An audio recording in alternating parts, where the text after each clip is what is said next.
अस्सलामुअलैकुम friends, upcoming PMD test के लिए जो सीरीज़ मीटरोलॉजी का मैंने आगाज़ किया था उसका पार्ट नंबर 6 के साथ मैं एक दफ़ा फिर आपके सामने हाज़िर हूँ। और आज के लेक्चर में हम जो मीटरोलॉजी की इंपॉर्टेंट टर्म्स हैं जो मीटरोलॉजी के अंदर अक्सर एमसीक्यूज़ में भी आ सकती हैं और उनके बारे में हमें मालूम होना चाहिए, हम उनको कवर करेंगे। और ताकि इसके बाद फिर हमें इन तमाम जो टर्म्स हैं उनके साथ कोई इशू ना हो और हम आसानी के साथ ये एमसीक्यूज़ सॉल्व कर सकें। तो सबसे पहले हमारे पास बात आती है टेम्परेचर की। तो टेम्परेचर के बारे में हम अमूमी तौर पर हम जब भी सोचते हैं तो डिग्री सेंटीग्रेड या फिर 32, 33 ऐसे कुछ हमारे जहन में आता है, लेकिन एक्चुअल इसकी डेफिनेशन क्या है कि जो मॉलिक्यूलर मोशन होता है, काइनेटिक मॉलिक्यूलर थ्योरी आप सब जानते हैं, मॉलिक्यूल्स जो हैं वो मुसलसल मूवमेंट में होते हैं, उनकी जो मेजरमेंट होती है उसको भी हम टेम्परेचर कहते हैं। या फिर एक और बात है वो क्या है कि it is also the degree of hotness और कोल्डनेस, ठंडक और गर्माहट दोनों की डिग्री की जो आप मेजरमेंट करते हैं उसको हम टेम्परेचर कहते हैं। अमूमी तौर पर ये जो मेजर्ड होता है ये एक स्केल के ज़रिए मेजर्ड होता है, जैसे कि सेंटीग्रेड स्केल या फिर फ़ारेनहाइट स्केल या फिर केल्विन स्केल। और कहाँ से स्टार्ट होता है? ज़ीरो से स्टार्ट होता है। अच्छा, एब्सोल्यूट ज़ीरो क्या चीज़ है वो हम अभी आगे जाके कवर करेंगे अपने नेक्स्ट लेक्चर के अंदर, लेकिन याद रखें एब्सोल्यूट ज़ीरो एक ऐसा पॉइंट है जहाँ पर थियोरेटिकली मॉलिक्यूल्स को जो है वो मूविंग करना स्टॉप हो जाता है, यानी कि मॉलिक्यूल्स ज़रा से भी मूव नहीं करते। ठीक है, ऐसे पॉइंट को हम कहते हैं absolute zero. Okay, next is humidity. अक्सर औकात हमें ह्यूमिडिटी के बारे में मेट्रोलॉजी में काफ़ी इसका किरदार रहता है एटमॉस्फेयर के अंदर और वेदर के अंदर। तो ह्यूमिडिटी एक्चुअली है क्या चीज़? The amount of water vapour in the air. हम अक्सर टीवी पर जब ख़ास तौर पे गर्मी या ज़्यादा होती है या फिर बारिशों के दौरान बारिश होने वाली होती है तो हम सुनते हैं कि हवा में नमी का तनासुब इतना है। तो ये जो नमी है वही एक्चुअली ह्यूमिडिटी होती है। तो amount of water vapour in the air, हवा के अंदर पानी के बुखारात कितने हैं, इसको हम कहते हैं ह्यूमिडिटी। अब ह्यूमिडिटी जो है वो 3 किस्म की हो सकती है। पहली एब्सोल्यूट ह्यूमिडिटी, दूसरी रिलेटिव ह्यूमिडिटी और तीसरी स्पेसिफिक ह्यूमिडिटी। पहले तो हमें याद रखना है कि पानी का हवा के अंदर मौजूद होना, पानी के बुखारात का हवा के अंदर मौजूद होना, ये कहलाता है ह्यूमिडिटी। अब ह्यूमिडिटी के 3 टाइप्स हैं, एब्सोल्यूट, रिलेटिव और स्पेसिफिक। सबसे पहले हम पढ़ते हैं एब्सोल्यूट ह्यूमिडिटी के बारे में। तो a type of humidity that considers the mass of water vapour present per unit volume of space. अब अगर कहीं पर किसी स्पेस में हवा मौजूद है, उसके पर यूनिट वॉल्यूम में कितना पानी है, उस स्पेस के पर यूनिट वॉल्यूम में कितना वाटर वेपर है, इसको हम कहते हैं एब्सोल्यूट ह्यूमिडिटी। याद रखें, हवा के पर यूनिट वॉल्यूम में नहीं, बल्कि हवा जिस स्पेस में मौजूद है उसके पर यूनिट वॉल्यूम में। यानी कि वहाँ पर क्या बात हो रही होगी, हवा वज़न रखती है, हवा का यूनिट वॉल्यूम होता है किलोग्राम या फिर ग्राम, लेट्स सपोज, लेकिन स्पेस जो है वो डिस्टेंस की बात हो रही है, तो यहाँ पर मीटर या फिर किलोमीटर की बात होगी। तो इसका जो यूनिट होता है वो एक्सप्रेस्ड इन ग्राम्स पर क्यूबिक मीटर। ग्राम्स क्या चीज़ है? ग्राम्स है वाटर वेपर और पर क्यूबिक मीटर का मतलब है स्पेस। ठीक है, तो अगर हमें ये पता चले कि भाई इस पर यूनिट वॉल्यूम में इतना पानी मौजूद है, तो एक्चुअली हम एब्सोल्यूट ह्यूमिडिटी की बात कर रहे हैं। दूसरी बात आती है रिलेटिव ह्यूमिडिटी की। तो relative humidity tells us how much water vapour is in the air compare to how much it could hold at that temperature. Relative humidity हमें बताती है कि लेट सपोज एक पर्टिकुलर टेम्परेचर में हवा मौजूद है और उस वक्त वो हवा 50 ग्राम आबी बुखारात वाटर वेपर अपने अंदर स्टोर कर सकती है, लेकिन अभी जो मौजूद हैं उसके अंदर वो है 25 ग्राम। 50 ग्राम स्टोर करने की एबिलिटी मौजूद है, लेकिन मौजूद कितने हैं? 25 ग्राम। तो ऐसा रेशियो जिसमें हम ये पता कर सकें, कंपेयर कर सकें कि भाई हमारे पास इस वक्त जो वाटर वेपर हैं वो इतने मौजूद हैं, लेकिन ये कितना होल्ड कर सकती है, इतना। अमूमी तौर पर इसको परसेंटेज में शो किया जाता है। लेट सपोज़ अगर आपके पास एक रिलेटिव ह्यूमिडिटी है 50%, तो 50% का मतलब ये है कि जो हवा है वो आधा होल्ड की हुई है जितनी वो होल्ड कर सकती है। ठीक है, तो रिलेटिव ह्यूमिडिटी का मतलब ये है कि आप एक रेशियो निकालते हैं, एक कंपैरिजन करते हैं कि जो हवा आपके सामने मौजूद है उसके अंदर कितनी वाटर वेपर मौजूद है बनिस्बत इसके वो कितना वाटर वेपर अपने अंदर होल्ड कर सकती है।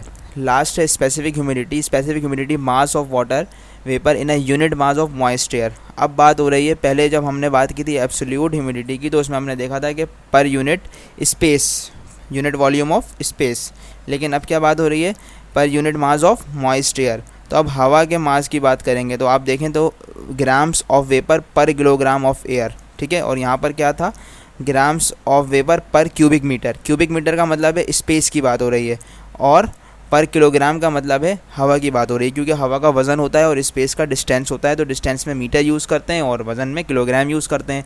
किलोग्राम और मीटर आपको पता है ऐसा यूनिट सिस्टम है, इसलिए यहाँ पे हमने किलोग्राम यूज़ किया है। ओके,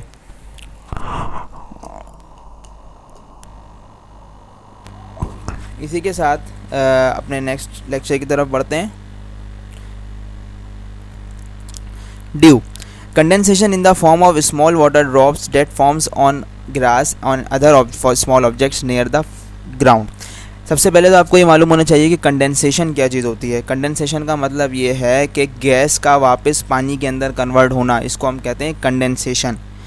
अगर कंडेंसेशन हो जाए और ऑब्जेक्ट पर यानी कि ग्राउंड की तरफ जो ऑब्जेक्ट्स हैं उनके ऊपर इस तरह से वाटर ड्रॉप्स मिलते हुए नज़र आएँ, तो हम इसको कहते हैं कि ये ड्यू पड़ रही है। आसान अल्फाज में उर्दू में बात करूँ तो इसको हम कहते हैं शबनम या फिर ओस। ठीक है, हम कहते हैं ना सुबह के टाइम ओस पड़ रही होती है, तो इस चीज़ को हम क्या कहते हैं इंग्लिश में, मेट्रोलॉजी में ड्यू कहते हैं। अब बात आ जाती है ड्यू पॉइंट की। तो ड्यू क्या चीज़ है ये आपने देख लिया कि ये जो वाटर ड्रॉप्स पड़ रहे हैं ग्रास पर और नियर द ग्राउंड, इसको हम ड्यू कहते हैं। लेकिन ड्यू पॉइंट क्या चीज़ है? The dew point is the temperature at which due would form. एक ऐसा टेम्परेचर जिस पर ड्यू बनना शुरू हो जाए उसको हम कहते हैं ड्यू पॉइंट। बहुत आसान सी बात है, ठीक है। अच्छा, the dew point is a function of the air temperature and humidity. अब ड्यू पॉइंट जो है वो डिपेंड करता है किसके ऊपर? एयर टेम्परेचर पे ऊपर, यानी कि उस वक्त जो हवा है उसका टेम्परेचर कितना है और वहाँ पर उसमें ह्यूमिडिटी कितनी है। ह्यूमिडिटी क्या होती है? वाटर वेपर कितना है। The dew point temperature can never be higher than the air temperature. यह बात आपने याद रखनी है कि जो ड्यू पॉइंट का टेम्परेचर होता है वो एयर के टेम्परेचर से ज़्यादा नहीं हो सकता। यानी कि लेट सपोज सुबह के टाइम अगर एयर का temperature let suppose 10 degree centigrade है, तो ड्यू पॉइंट जो जिस पॉइंट पर जाके ड्यू बनना शुरू होगी वो ज़्यादा से ज़्यादा 10 डिग्री हो सकता है, उससे कम हो सकता है, लेकिन 10 डिग्री से ज़्यादा नहीं होगा, मतलब उससे ऊपर नहीं होगा। उससे पहले ड्यू बनना शुरू हो जाएगी। If the dew point temperature and air temperature are the same, अगर ड्यू पॉइंट टेम्परेचर और एयर टेम्परेचर सेम हो जाते हैं तो इस सूरत हाल में ह्यूमिडिटी को 100% होना लाजमी है। इसका मतलब ये है कि अगर हवा का temperature let suppose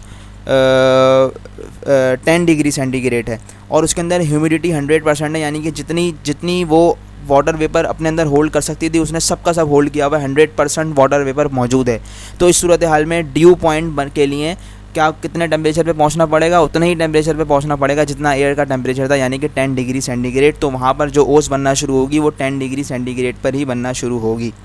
okay, fog, ये डायग्राम मैंने आपके लिए एक इमेज भी डाउनलोड की है। फॉग के बारे में क्या? A visible aggregate of minute water droplets suspended in the atmosphere at or near the surface of the earth reducing horizontal visibility to 1 kilometre. अच्छा जी, माइन्यूट वाटर के ड्रॉपलेट्स जो हैं वो एटमॉस्फेयर के अंदर सस्पेंड हो जाएं, मौजूद रहें और हमारी हॉरिजॉन्टल यानी कि बिल्कुल सामने की जो विजिबिलिटी है उसको 1 किलोमीटर से कम कर दें, तो इसको हम कहते हैं fog. It is created when the temperature and the dew point of the air have become the same. जब टेम्परेचर और ड्यू पॉइंट दोनों जो हैं वो सेम हो जाते हैं, यानी कि ह्यूमिडिटी 100% हो जाती है, तो इस सूरत हाल में बहुत सारे ड्यू यहाँ पर जो है वो ड्यू पॉइंट की वजह से वहाँ पर ड्यू बनना शुरू हो जाती है और ड्यू बनने की वजह से वो ड्रॉपलेट्स हमारे सामने आते हैं एटमॉस्फेयर में, और जिसकी वजह से हमारी जो विजिबिलिटी है, हमारा जो हद नज़र है वो 1 किलोमीटर से कम हो जाती है, जिसको हम कहते हैं ये जनाब फॉग है। फॉग और मिस्ट, इन दोनों के अंदर थोड़ा सा डिफरेंस है। फॉग और मिस्ट के अंदर क्या डिफरेंस है कि जब फॉग होता है तो आप 1 किलोमीटर यानी कि 1000 मीटर से कम नहीं देख सकते, मतलब उसके आगे आप नहीं देख सकते। लेकिन अगर आप 1000 मीटर से भी आगे देख पाएँ तो ऐसी चीज़ को हम मिस्ट कहते हैं। तो यहाँ पर फॉग है और यहाँ पर क्या है? मिस्ट है, ठीक है। फॉग में आप 1 किलोमीटर से आगे जो पीछे क्या चीज़ है आपको वो नज़र नहीं आ रही, जबकि मिस्ट में आपको इसके पीछे जो पहाड़ हैं वो आपको नज़र आ रहे हैं थोड़े थोड़े। तो ऐसी सूरत हाल मिस्ट कहलाती है और ऐसी सूरत हाल फॉग कहलाती है।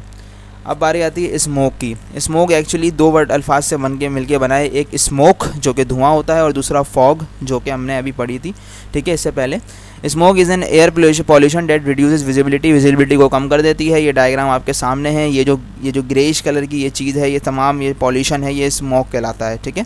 1900s में जो है इसको डिस्क्राइब किया गया था, स्मोक और फॉग का मिक्सचर है। स्मोक जो है वो अमूमी तौर पर कोल वगैरह जलने की वजह से कार्बन डाइऑक्साइड जो रिलीज़ होती है उसकी वजह से स्मोक बनता है, और हवा में मौजूद जो फॉग होता है उसके साथ मिलकर ये दोनों मिलकर क्या बना लेते हैं? स्मोक बना लेते हैं, जो कि विजिबिलिटी को कम करते हैं। अब बारी है जनाब फ्रोस्ट की। The covering of ice crystal that forms by direct sublimation on expose surface whose temperature is below freezing. अच्छा जनाब, अब सपोज़ करें कि बहुत ज़्यादा ठंडा इलाका है और उसमें आपके पास कोई चीज़ है, लेट सपोज़ ये वायर है, और इस वायर का टेम्परेचर इतना कम है कि वो फ्रीजिंग पॉइंट से भी गिर गया है, यानी कि 0 डिग्री सेंटीग्रेड से भी नीचे इसका टेम्परेचर हो रहा है इस वायर का। तो इसके आसपास जो हवा मौजूद होगी वो इसके ऊपर आकर क्या हो जाएगी, इस पर सब्लिमेशन हो जाएगी, यहाँ पर आकर वो बर्फ़ बनना शुरू हो जाएगी। तो इस बर्फ़ को हम कहते हैं फ्रोस्ट कहते हैं। ठीक है स्टूडेंट्स। Next, hello. हेल क्या है, आसान अल्फाज में मैं आपको बताऊं तो हेल जो है वो उर्दू में हम जिसको ओले बोलते हैं, एक्चुअली उसको हम हेल कहते हैं। ठीक है, ये स्नोफॉल नहीं है बल्कि ये हेल हैं। देखें आप यहाँ पर पानी के मोटे मोटे जो है वो बॉल्स यहाँ पर जो है वो आइस क्रिस्टल्स बॉल्स जो की तरह शेप में जो है वो गिरे हुए हैं, इनको हम हेल्स कहते हैं। ठीक है, ये अमूमी तौर पर कन्वेक्टिव क्लाउड्स के अंदर पाए जाते हैं। कन्वेक्टिव क्लाउड्स क्या होते हैं, ऐसे क्लाउड्स जो कि सरफेस पर गर्मी बढ़ने की वजह से जब हवा का डेंसिटी कम हो जाती है और वो ऊपर उड़ना शुरू हो जाते हैं, तो ऐसे बादलों को बनने को हम कहते हैं कन्वेक्टिव क्लाउड्स, जो कि सरफेस पर गर्मी बढ़ने की वजह से अब गर्म हवा राइज होती है, ऊपर की तरफ जाती है और बादल बनते हैं। ऐसे बादल को हम कहते हैं कन्वेक्टिव क्लाउड, जैसे कि क्यूमुलोनिम्बस हमारे पास मौजूद है। क्लाउड्स के बारे में मैंने अपने एक पिछले लेक्चर में बहुत अच्छी तरीके से बताया हुआ है, आप चाहें तो वहाँ जाकर इसको गो थ्रू कर सकते हैं। In the form of balls or irregular pieces of ice which comes in different shapes and size. ज़रूरी नहीं है सर्कल शेप में आए, मुख्तलिफ शेप्स हो सकते हैं और साइज़ भी मुख्तलिफ हो सकते हैं। हेल का जो साइज़ होता है वो कम से कम 5 मिलीमीटर या उससे ज़्यादा हो सकता है उसका diameter. Next is moisture, refers to the water vapour content in the atmosphere. अब पूरे एटमॉस्फेयर के अंदर वाटर वेपर कितना मौजूद है, इसको हम कहते हैं मॉइस्चर। और the total water liquid solid और vapour in a given volume of air. और लेट सपोज आपको कुछ वॉल्यूम दिया है एयर का और आपसे कहा जाए कि बताइए इसका मॉइस्चर क्या है, तो एक्चुअली इसके अंदर जो वाटर मौजूद है या फिर लिक्विड मौजूद है या फिर सॉलिड मौजूद है या फिर बुखारात मौजूद हैं, उन सबको मिलाकर हम कहते हैं कि जनाब इसके अंदर मॉइस्चर इतना है।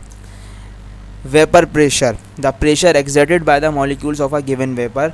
अच्छा जी, अब जाहिर सी बात है एटमॉस्फेयर के अंदर कुछ ना कुछ वाटर वेपर्स होते हैं, उनकी वजह से जो प्रेशर लगता है एटमॉस्फेयर के ऊपर उसको हम कहते हैं vapour pressure.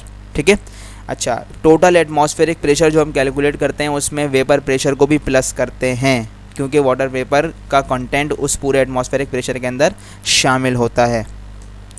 Indian summer, a period of abnormally warm weather in mid to late autumn with clear skies and cool nights. A first frost normally precedes this warm spell. अच्छा जनाब, ये कह रहे हैं कि एक ऐसा एबनॉर्मली वार्म वेदर जो कि नॉर्मली तौर पर नहीं पाया जाता, कभी कभार मिड या फिर लेट ऑटम के सीज़न में पाया जाता है, जिसमें स्काइज़ बिल्कुल आपके क्लियर होते हैं और रातें जो होती हैं, नाइट्स जो होती हैं वो ठंडी होती हैं, लेकिन दोपहर में गर्म हवा चल रही होती है और गर्मी होती है। तो ऐसे समर को हम कहते हैं इंडियन समर, जो कि एबनॉर्मली ऑटम के मिड में या बिल्कुल आखिर के वक्त आता है। लास्ट टॉपिक है आज का हमारा लैंड और सी ब्रीज। इसके लिए मैंने कोई डेफिनेशन या टाइप नहीं की, लेकिन यहाँ पे 2 डायग्राम्स रखे हैं जिसमें मैं आपको आसानी के साथ समझा सकूँगा लैंड और सी ब्रीज एक्चुअली क्या होती है, जिसको हम कहते हैं समंदरी हवाएं। अमूमी तौर पर जो गर्मी में अक्सर आप मीटरोलॉजी डिपार्टमेंट से आने वाले नोटिफिकेशन में आप पढ़ते हैं कि समंदरी हवाएँ इतने स्पीड के साथ चल रही हैं। तो सी ब्रीज और लैंड ब्रीज में क्या फ़र्क होता है, इसको समझने के लिए आपको एक बात समझनी है कि लैंड और जो वाटर होता है इनकी अंदर हीट को एब्जॉर्ब करना और हीट को वापस रिलीज़ करने की अपनी अपनी प्रॉपर्टीज़ होती हैं। मिसाल के तौर पर अगर दिन का वक्त है तो दिन के वक्त सूरज की रोशनी जितनी लैंड पर पड़ रही है उतनी वाटर पर पड़ रही होगी, लेकिन वाटर के अंदर जो है हीट को एब्जॉर्ब करने की प्रॉपर्टी कम है, जबकि लैंड जो है वो ज़्यादा जल्दी गर्म हो जाती है। यानी कि अगर 1 घंटे तक दोनों को एक जैसी हमने गर्मी दी तो पानी कम गर्म होगा बनिस्बत लैंड के। ठीक है, और जब रात होगी तो अब इनकी प्रॉपर्टीज़ बिल्कुल चेंज हो जाएंगी। पानी के अंदर जो गर्माहट मौजूद है वो आहिस्ता आहिस्ता बहुत स्लोली निकलती है, यानी कि वो ज़्यादा देर तक गर्म रहता है, जबकि लैंड फ़ौरन ठंडी हो जाती है। तो लैंड और वाटर के अंदर प्रॉपर्टीज़ के अंदर ये फ़र्क है कि गर्म जब ऊपर से हम गर्मी की सोर्स दे रहे होते हैं तो पानी बहुत कम गर्म होता है बनिस्बत लैंड के, लेकिन रात के वक्त पानी अपनी गर्मी को ख़त्म करने में काफ़ी टाइम लगा देता है, जबकि लैंड फ़ौरन ठंडी हो जाती है। तो अब इस सूरत हाल में क्या होता है कि दोपहर में जब लैंड बहुत ज़्यादा गर्म होती है और पानी लैंड के मुकाबले में ठंडा होता है, तो इस वक्त यहाँ पर गर्मी की वजह से क्या होता है, हवा की डेंसिटी कम होती है और हवा ऊपर उड़ती है। हवा ऊपर उड़ने के साथ साथ यहाँ से इस तरफ लैंड की तरफ जाती है और लैंड से इस तरफ आती है। तो इस सूरत हाल को हम कहते हैं जनाब ये सी ब्रीज़ हो रहा है, क्योंकि ठंडी हवाएँ ओशन की तरफ से लैंड की तरफ जा रही हैं। ठीक है, अच्छा जनाब, अब जब रात हो जाती है तो रात के वक्त समंदर पर गर्मी होती है बनिस्बत लैंड के, ठीक है। तो बनिस्बत लैंड के जब लैंड ठंडी हो जाती है और हमारे जो समंदर होता है वो अभी भी उतना ही गर्म रहता है जितना दोपहर में गर्म था, क्योंकि इसकी प्रॉपर्टी होती है कि ये आसानी के साथ ठंडा नहीं होता। मतलब जितना टेम्परेचर है उसको टेम्परेचर को बहुत स्लोली गिराता है। तो इस वजह से क्या होता है, यहाँ पर जो गर्म हवा होती है बनिस्बत लैंड के वो उसका डेंसिटी कम होती है और ऊपर उड़ती है और इस तरह से मूव होती हुई इस तरह से आती है। और लैंड की तरफ से जो ठंडी हवाएं होती हैं रात को वो समंदर की तरफ जा रही होती हैं। तो एक्चुअली ठंडी हवाएं जिसकी तरफ से जा रही होंगी उसका नाम ले लेंगे। अगर समंदर की तरफ से ठंडी हवा लैंड की तरफ जा रही है तो हम कहेंगे सी ब्रीज़, और अगर लैंड की तरफ से ठंडी हवा समंदर की तरफ जा रही है तो उसको हम कहेंगे लैंड ब्रीज़। ओके स्टूडेंट्स, उम्मीद कर ये हमारी समरी है जो कुछ जितने भी हमने टर्म्स आज पढ़ी हैं, जिसमें टेम्परेचर को हमने देखा, फिर हमने ह्यूमिडिटी देखा, ह्यूमिडिटी की 3 types, absolute humidity, relative humidity, specific humidity पढ़ा, उसके बाद ड्यू और ड्यू पॉइंट देखा, फिर फॉग और मिस्ट और फॉग और मिस्ट के दोनों का डिफरेंस, फिर स्मोग, फ्रोस्ट के बारे में पढ़ा, हेल के बारे में पढ़ा जो हमारे पास ओले होते हैं अमूमी ज़बान में, मॉइस्चर के बारे में पढ़ा, वेपर प्रेशर के बारे में पढ़ा, इंडियन समर के बारे में पढ़ा और लैंड और सी ब्रीज़ के बारे में मैंने आपको डायग्राम में बहुत अच्छी तरीके से समझाया। अगर इस लेक्चर में स्टिल आपको कोई प्रॉब्लम हो और कुछ बात समझ में नहीं आई हो तो आप मुझसे कमेंट में पूछ सकते हैं। मैं इंशाल्लाह कोशिश करूँगा कि आपके सवाल का जल्द से जल्द जवाब दे सकूँ या फिर आपको कोई रेफरेंस दे सकूँ। उम्मीद करता हूँ आपको लेक्चर का समझ आया होगा। अपनी दुआ में मुझे हमेशा याद रखिएगा। नेक्स्ट लेक्चर के साथ दोबारा मिलेंगे। अल्लाह हाफ़िज़।